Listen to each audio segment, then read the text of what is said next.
អាខារាចាជាថ្មីដូចជារាត្រីរូណាចមាសស្មីក៏មិនដូចកាលស្រីតូចជួបនឹងបងមួយសំដីគ្មានន័យហួង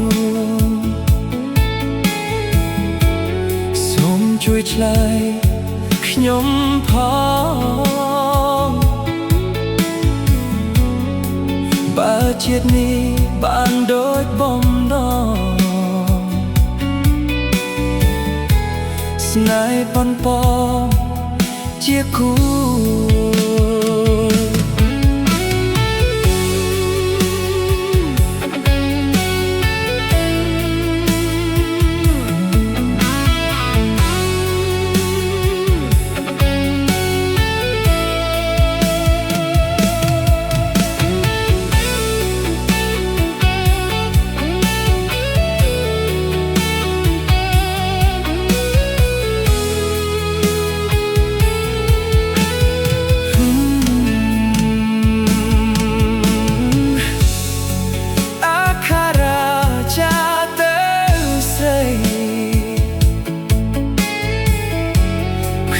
រាត្រី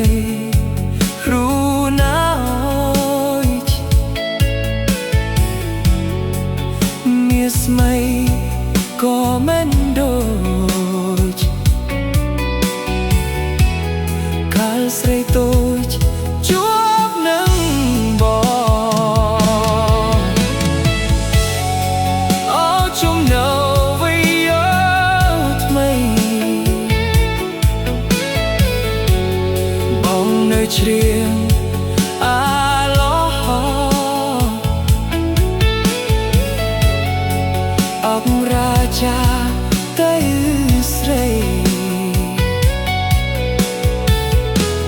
ក្នុងរាត្រី